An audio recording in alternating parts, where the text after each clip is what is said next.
Okay, welcome. So the purpose of this video is to provide a bit of a background and an introduction to the ideology scores that State Navigate is going to be using to assess the ideology of state legislators. My name is Nick Goedert. I am a professor in the political science department at Virginia Tech, and I'm also a data science advisor for State Navigate.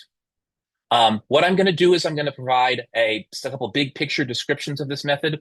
I'm going to show a couple of real world examples, and then I'm going to give a very hypothetical and simplified example of how the method actually works to get some intuition for what is going on behind the scenes to generate our scores of state legislative ideology.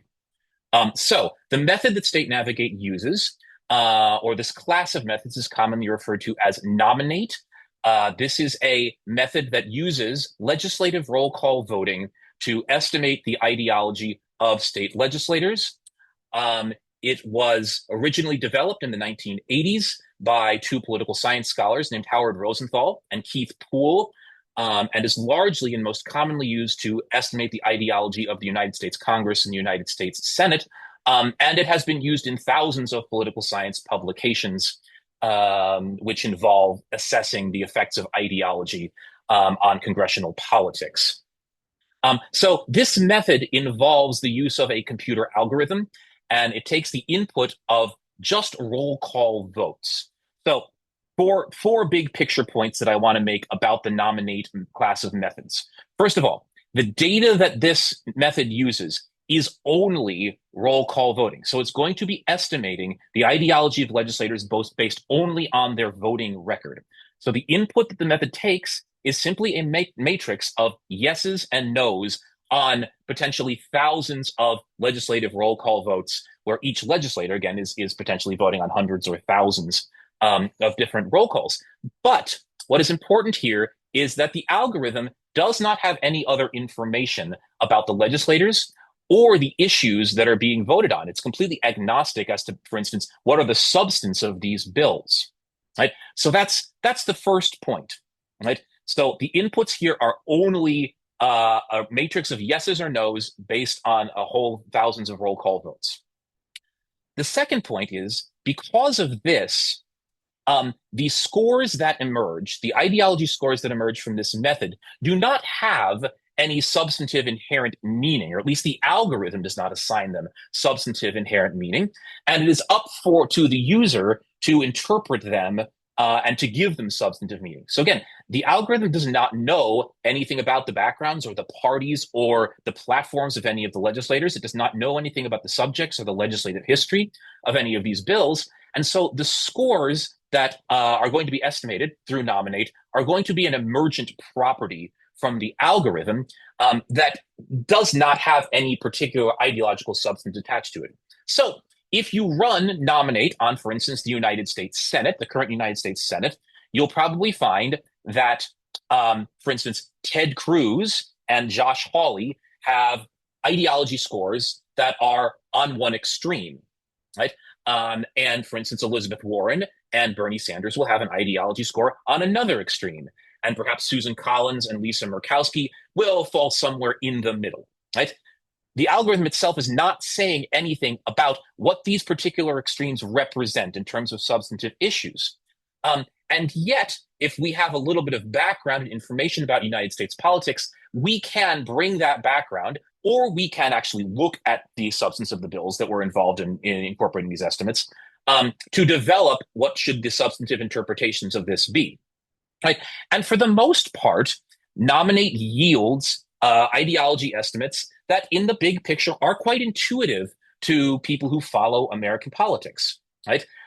If, for instance, Nominate were to generate ideology scores that had Ted Cruz and Bernie Sanders on one end and Josh Hawley and Chuck Schumer on another end, and then, Elizabeth Warren and Mitch McConnell in the middle, well, then we would say, what is this telling us? Maybe this isn't that useful of a measure. But because W-NOMINATE, or the Nominate class of methods, yield mostly intuitive results, that tells us that it actually is performing a useful function here. And it's not just telling us what we already know, right? We can use this big picture face validity, right? And then look more into the details to actually learn something about the ideological structure of American politics. Say something about the ideology of maybe lesser known or more obscure legislators, the ideological patterns of different factions or groups, or something about the changes across time in the ideological makeup of the Congress or the sort of issues that it was that were facing the Congress. The third point I want to make is that in some cases we will actually see results that maybe aren't intuitive. And the point I want to make here is about the dimensionality of these estimates. So both DW-NOMINATE for United States Congress and the form of nominate that State Navigate is going to be using for state legislators will estimate legislator ideology on two dimensions. So it'll give each legislator two ideology scores, a score on the first dimension and a score on the second dimension. And many of you who might be watching this might be saying, well, that makes sense. That's totally intuitive to me because there is kind of a conventional wisdom in American politics that our ideological self-placement or the way that we place people in American politics falls neatly along kind of two dimensions, where the first dimension is economic liberalism or conservatism, right? Involving kind of big picture national economic issues of the size of government or taxation or regulation. And then the second dimension is a social conservative or liberal dimension involving issues, for instance, including abortion or gay rights or perhaps gun rights or drug legalization, right? And maybe some of you have done the political compass test online where it will plot your ideology along these two dimensions of economic and social liberalism and conservatism. What DW-NOMINATE tells us, and I think the nominate class in general, is that this is only a good partial description of American politics, or at least American legislative politics. In particular, there is one overarching first dimension, which kind of predominates over all other dimensions, and does for most periods in American history, which really does correlate well with big picture economic policies. Like, do you support progressive taxation? Do you support labor unions? Do you support a larger social safety net? Right? And this is also an issue which generally divides the parties. So most Republicans, especially in the present day, almost all Republicans end up on one side of this first dimension, and almost all Democrats end up on the other side. Right? That is the first dimension, and it can be described as an overarching liberal versus conservative dimension in kind of common terms. However, the second dimension does not really represent social issues in any systematic or coherent way. Instead, excuse me, what the second dimension represents are issues that are dividing internally the parties, that like separate Democrats from each other and separate Republicans from each other. And these issues tend to be specific to a particular time period. And so the substantive interpretation of our second dimension is going to vary depending upon the era in which we're looking at it.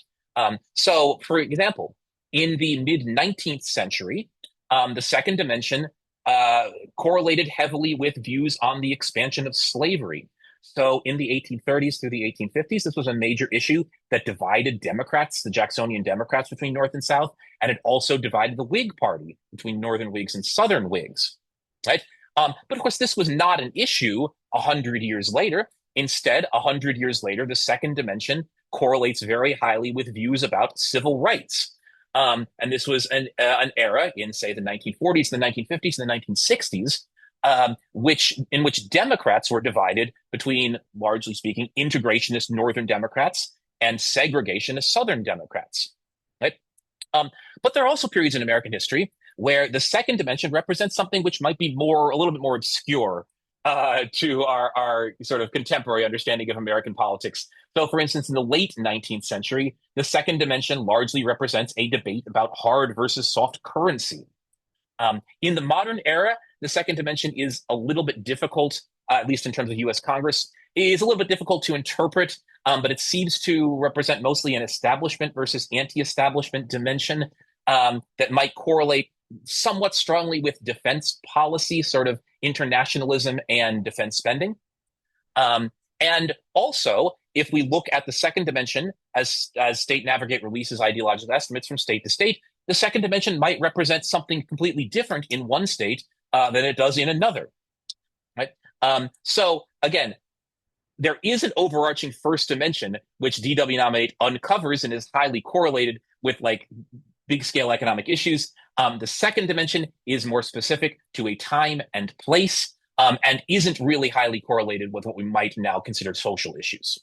And then the last big picture point that I want to make is that nominate is actually a sort of class of different types of methods, all of which have differing levels of complexity and specification. The most common form of nominate that you will see as it is applied to the United States Congress and United States Senate is something called DW-NOMINATE. This is a form, a version of the method which allows you to compare across legislative bodies and across time. So we can compare ideology scores between House members and Senate members, and we can also compare ideology scores from the current House to the House 100 years ago to the House 200 years ago. Right? I mean, it's a little bit rough in certain cases, but the measure is designed to allow you to do that. Right? But that's for U.S. Congress. For State Navigate, we're going to be using a slightly pared down version of this method called W-NOMINATE, which estimates ideology scores only for a single legislative body in a single state in a single legislative term. So we can estimate ideologies for potentially all states, all legislative bodies, all terms, but we won't necessarily be able to substantively correlate the ideology scores in, say, Virginia to the ideology scores of a legislator in Utah. So we can still observe patterns and factions within a particular state legislature, or think about what sort of issues that state legislature is facing and how they divide the legislature. But we can't necessarily say that a legislator in Virginia who has a first dimension ideology score of -0.3 shares the same ideology as a legislator in Utah who also has an ideology score of -0.3. Right? Okay, so now that I've gotten those big picture points out of the way, I'm going to share my screen for the rest of this presentation, and I'm going to show you some examples of how DW-NOMINATE might be used. Okay, so hopefully this is now showing you the website called voteview.com. Voteview.com is a terrific online resource for American congressional politics.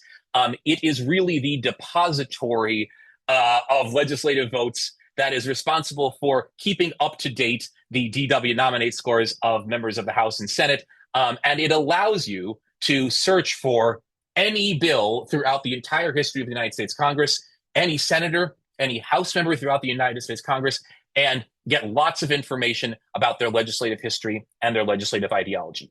So if you look at the front page on voteview.com here, what we can see is first just a list of all the most recent legislative votes that are being incorporated into the DW-NOMINATE method. And we can see there are very recent votes here. So I'm recording this on July 8th. We can see from July 3rd, the House votes on the passage of Trump's so-called big, beautiful bill that were just a couple days earlier. We can see the Senate votes. But we can also search for legislative votes. And we could actually say, well, I want to look at House votes in the very first Congress of the United States, right? And I can search for those. And now we get votes from 1791. Like these are all the things that Congress voted on in 1791. Okay. If we want to get a bigger picture view of this, I can click on Chamber and say, let's click on the Senate. And this will give me the ideology scores of all current United States senators. And we can see there's this dot plot here where every member of the United States Senate is plotted along two ideological dimensions. The first one being the horizontal dimension. That's going to be here. And you can see on this end, we have liberal legislators, senators, and on this end, we have conservative senators. And you can see the blue dots represent Democrats, the red dots represent Republicans, and all of the Republicans are on the right side, and all of the Democrats are on the left side, representing that, Democrats in the modern era tend to be more liberal, or at least they are assessed as more liberal by nominate than Republicans. We can highlight any member here. We can see, who's the most liberal member of the Senate? Looks like it's Elizabeth Warren. We can see her down here. We can highlight, oh, who's in the middle here, these two Republicans. Well, there's Susan Collins and Lisa Murkowski. That probably makes some sense.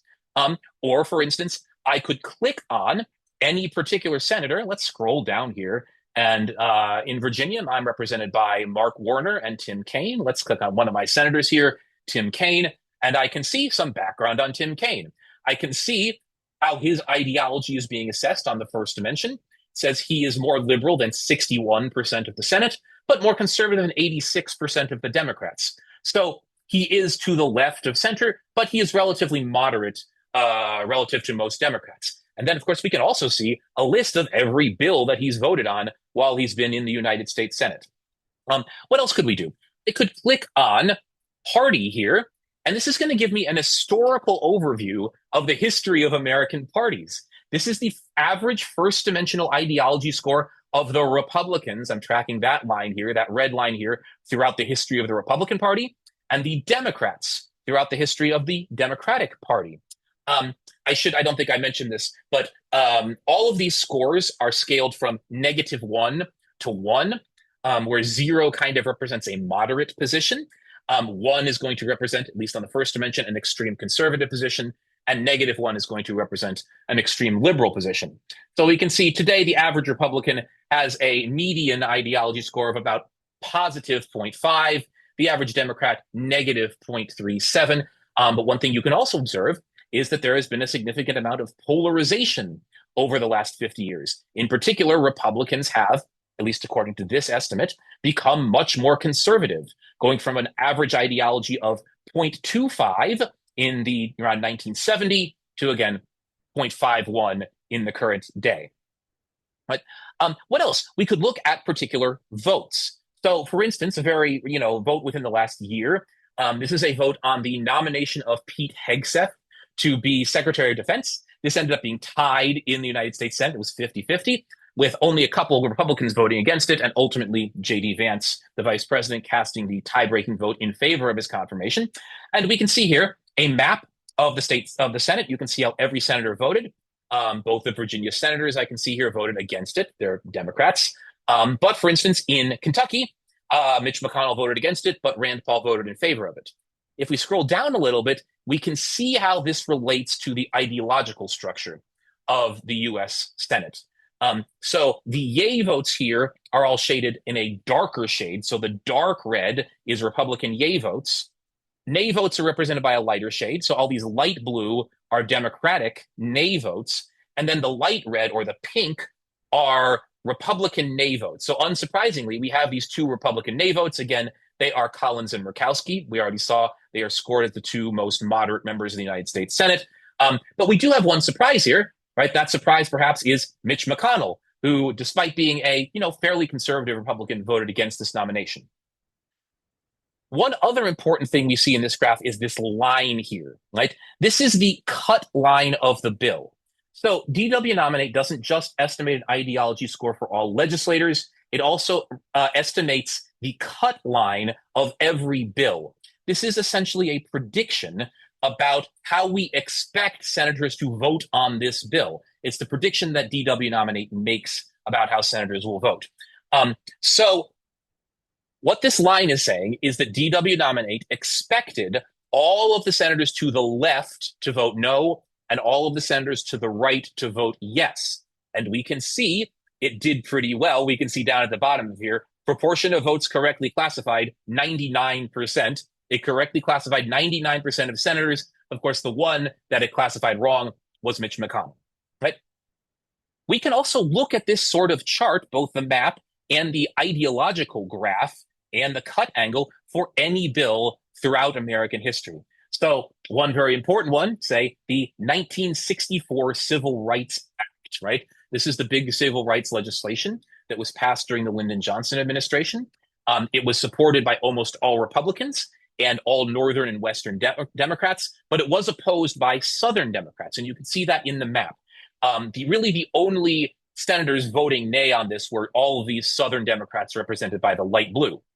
If you look at the ideological diagram, you can see something interesting here, right? So the cut line here is not anything close to a straight up and down line that is separating Democrats from Republicans. Instead, it is more of a horizontal line. What that is telling us is that this was a second dimensional vote. This was a vote that didn't divide the Democrats from the Republicans. It divided one or both parties internally.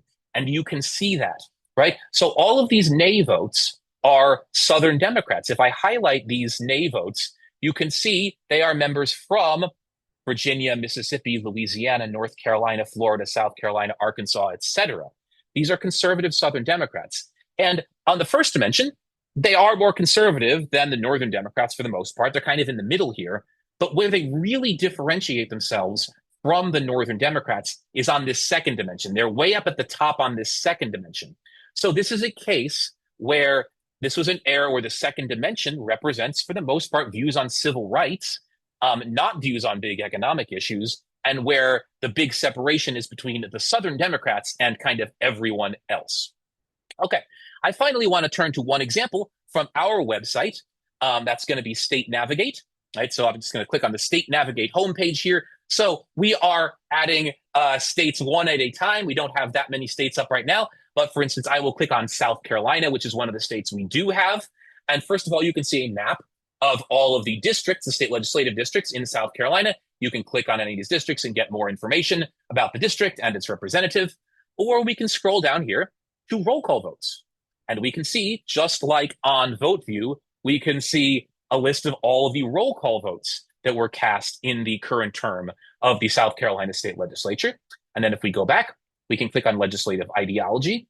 And now we can get a very similar ideological diagram of the South Carolina State Legislature. And once again, we can see all the Republicans over to the right, all of the Democrats over to the left. This seems to be a fairly highly polarized state legislature. And then we could look at any one particular legislator's ideology score and sort them by things like that. Right. Okay, so this is how we are hoping to use the W-NOMINATE method to assemble ideological estimates for all state legislatures over the course of time. Okay, the final thing that I want to do in this presentation is to give a little bit of what I might call a toy example, a small pared down example for the intuition behind how this algorithm works. Right? So this toy example, I'm going to use an example of just a Senate with 6 senators. Hopefully many of you recognize the names of these 6 senators, and 8 votes. I'm going to use senators from the previous term, say the Biden administration, just a little bit easier than the current Senate, which has a lot of new senators who might not have a lot of roll call votes. And also to make things easier, all of the examples of votes I'm going to use here are going to be on presidential appointments, either to the cabinet or to the Supreme Court. So the 6 senators I've chosen here are going to be Ted Cruz, Tim Kaine, right, my home state senator from Virginia, Joe Manchin, Mitch McConnell, Lisa Murkowski, and Elizabeth Warren. Now, what I said at the top of this presentation is that W-NOMINATE doesn't know anything initially about the ideology or backgrounds of these legislators, so it doesn't know how to sort these legislators until it actually goes through its algorithm. So what I've done here is not line up these senators by party or by ideology, but I've just lined them up alphabetically, right? So Ted Cruz is first because his last name starts with C. Elizabeth Warren is last because her last name starts with W, right? And then I've chosen 4 votes from the first Trump administration. These are all, again, nominations. Mike Pompeo from his first appointment as CIA director, Mick Mulvaney from his first appointment as OMB director, Brett Kavanaugh appointed to the Supreme Court, and then Bill Barr, the first appointee to be Attorney General under the first Trump administration. And then I've chosen 4 Biden appointees: Merrick Garland as Attorney General, Xavier Becerra as HHS Secretary, Tom Vilsack as Agriculture Secretary, and Ketanji Brown Jackson for the United States Supreme Court. Now, this is the overall vote here in the real world Senate that each of these appointees got. You can see some of them were very close. For instance, Brett Kavanaugh, 50 to 48. Some of them were not close. For instance, Tom Vilsack was approved 92 to 7. But again, we don't know anything about this. W-NOMINATE doesn't know anything about the substance of these. So I'm going to have to assign a cut line to each of these votes, right? Basically a prediction for how I expect these votes to turn out. And my initial uninformed prediction is just, let's put all the cut lines right in the middle. So where we expect all the senators on one side to vote yes, and all the senators on the other side to vote no. Let's put them all right in the middle. course, that's going to be a very bad prediction, but we're going to hope to improve that prediction through this algorithm. So these little arrows are going to represent little cut lines that I put in between the senators. And you can see I've put the 8 names here: Pompeo, Mulvaney, Kavanaugh, Barr, Garland, Becerra, Vilsack, and Jackson at the top here. So our uninformed prediction is that all the cut points are here. And let's say our prediction is that on the left side of the screen, we're going to have sort of pro-Republican votes. We predict that everyone on the left of the cut line will vote yes for the Trump nominees and no for the Biden nominees. I've represented that in red for like Republican vote. And then on the right-hand side, this would represent a no vote. This is a prediction for a no vote on the Republican nominees and a yes vote for the Biden nominees. That's going to be in blue. Okay, so first, let's see how our prediction did. Again, assuming that everything to the left is predicted to be a red vote and everything to the right is predicted to be a blue vote. And what I want to do is I want to count the errors that our prediction made. Okay, so Pompeo, how many errors did our prediction make? Well, again, it's predicting all yeses on the left-hand side, so it got all those right. But then it didn't get these 2 right? It predicted no's here, so it made 2 errors, right? It predicted that Mitch McConnell, Lisa Murkowski would vote no, and they voted yes. Okay, how about Mick Mulvaney? Well, got these 2 wrong, and it got these 2 wrong, so it did really poorly there. It made 4 errors out of 6. Brett Kavanaugh got this one wrong, made 2 errors. Bill Barr, again, got this one wrong. Again, we're just saying it should be all red on the left-hand side, all blue on the right-hand side. It got these 2 wrong, made 3 errors.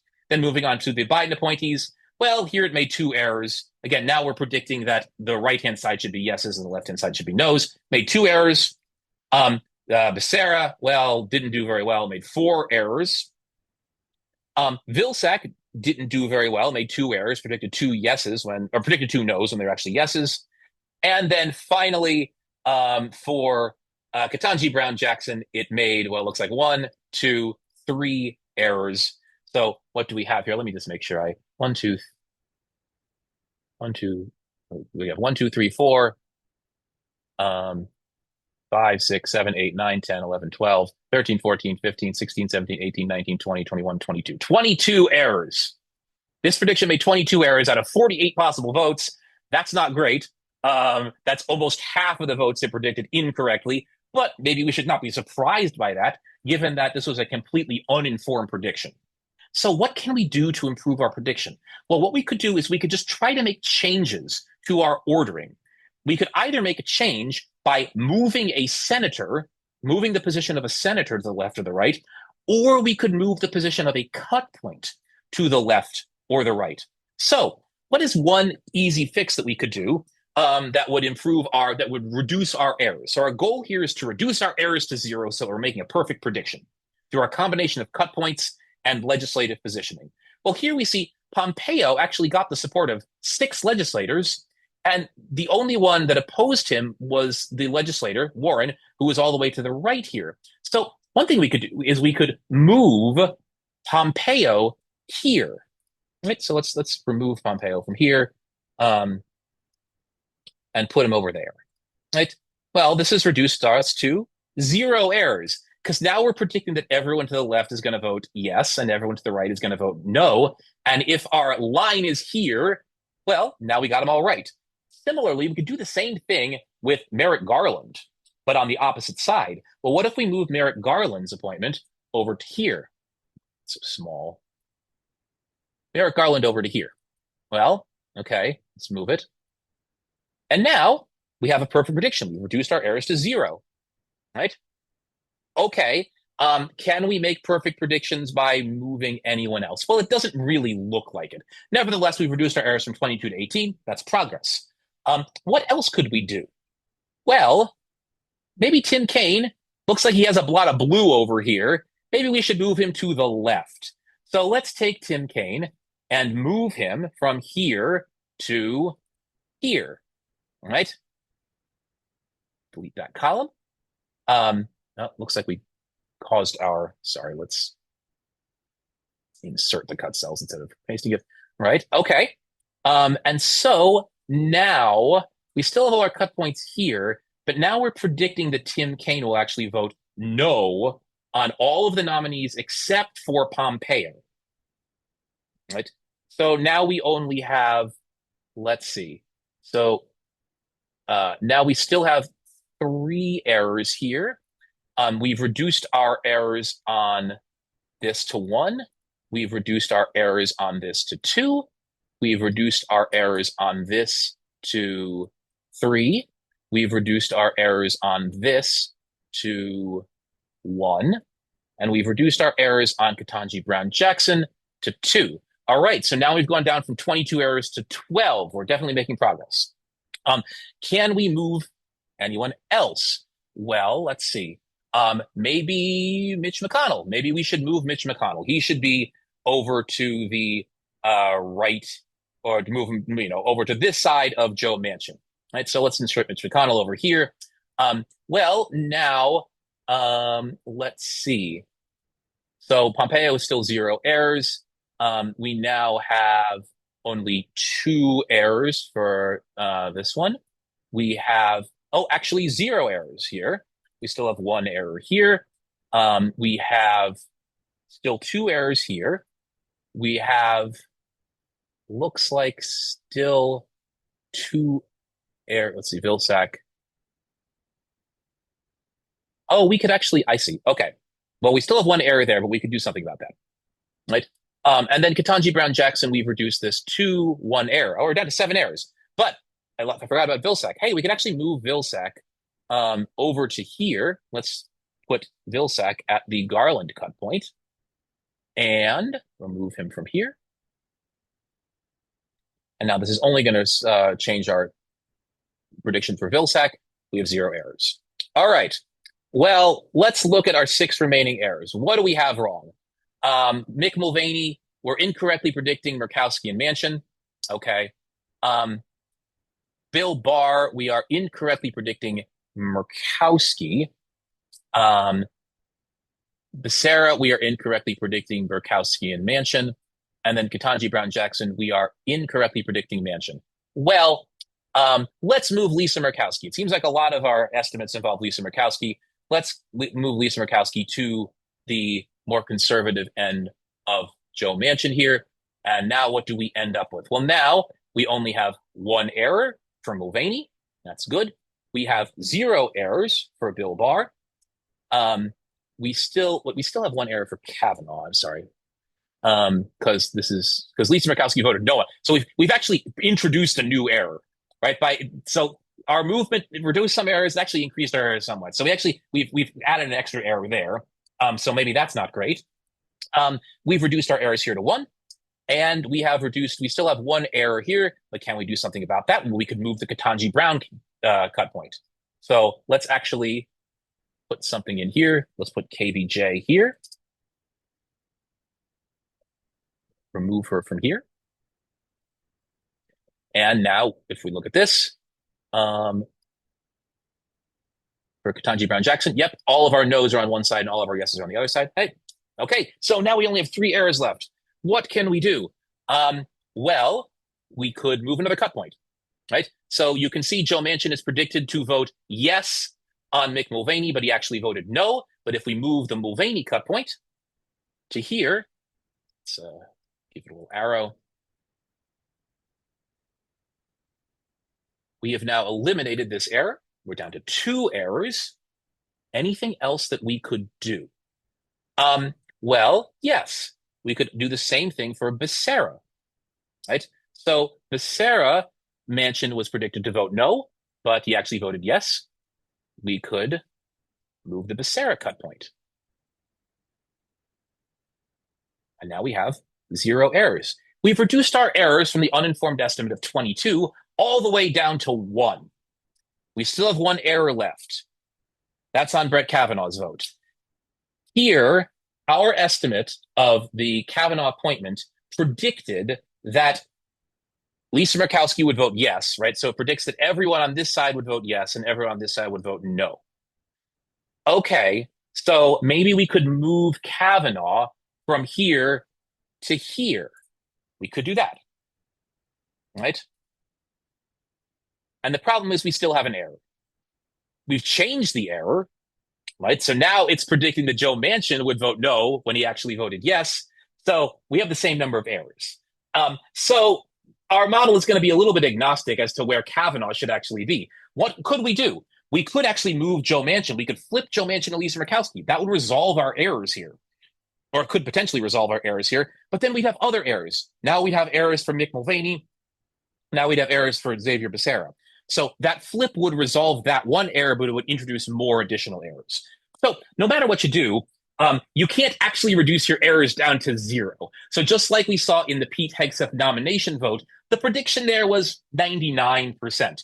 And on some subjects, our predictions are very good. On some subjects, our predictions might not be that good. We might not be able to generate ideology estimates or cut point estimates that get 99% accurate. But you're very rarely going to get 100% accuracy. Nevertheless, the goal here is to reduce your errors, to reduce the prediction errors, to position these cut lines and position these centers along an ideological spectrum that's going to generate the fewest errors. That's the basic intuition behind the nominate method, and that's what it's doing on a much larger scale. How does D-Nominate actually estimate the ideology of these particular senators in the real world? Well, I've shown the rankings.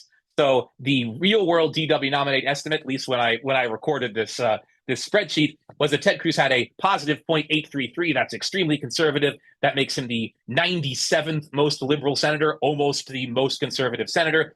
Mitch McConnell, 61st most liberal. That's a kind of sort of in the middle of the Republican Party. Murkowski and Joe Manchin were right dead in the middle, 52 and 50.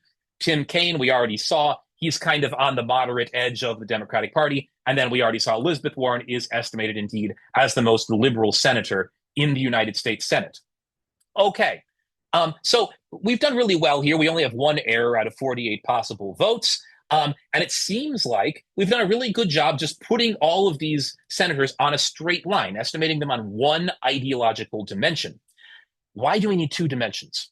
So let's introduce, like, say, two more senators, right? So here I've included the votes of Bernie Sanders, rated as the third most liberal senator by DW-Nominate, one of the most liberal senators in the Senate, and Rand Paul, rated as the 98th most liberal, or basically the third most conservative senator in the United States Senate, right? And you might say, well, we can resolve these by just moving Bernie Sanders here, right? Just to the adjacent to Elizabeth Warren, and we can put Rand Paul all the way over here, all the way on the conservative end. I copied that instead of, sorry. All the way on the conservative end, and we should be good to go. But what's our problem? Well, we have this no vote for Bill Barr by Rand Paul. That doesn't make any sense. He should be an obvious yes vote if he's the most conservative, right? And then we have this no vote for Bernie Sanders for Tom Vilsack. He was one of the only 7 senators that voted no on Tom Vilsack. How do we explain that? Well, this is a case where these votes are not really explainable on the kind of partisan first dimension. Instead, maybe there's some other substantive issue that is motivating these votes, which doesn't clearly map to this first dimension. And so that is why it is useful sometimes to have a second dimension, where a second dimension might, for instance, reflect establishment versus anti-establishment, or some sort of libertarian sensibility within the Republican Party, in which Rand Paul might occasionally vote different from a lot of very conservative, very partisan Republicans, and Bernie Sanders might vote independently from a lot of other progressive Democrats, right? And so, if we go back here and look at the actual DW-Nominate scores for the United States Senate, again, we can see someone like, let's see who are the people who are over here on the, they're not just Republicans, they're not just conservative Republicans, but they're very distinct on the second dimension. And who do we see here? Well, it's people like Rand Paul and Mike Lee, kind of on the more libertarian end of the Republican Party. And I'm not sure if we're going to get a good sense of who.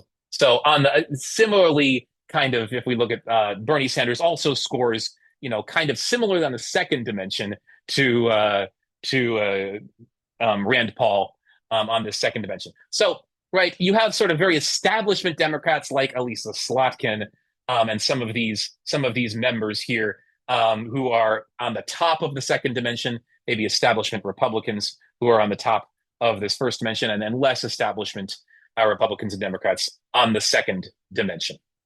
Okay, so that's really all I have to say about the nominate method for right now. If you want to learn more about this method, certainly I would I would urge you to keep up to date on what's going on at State Navigate as we fill in more states over time and have lots more information, not just about ideology and roll call votes, but information about districts, about candidates, about fundraising, about elections.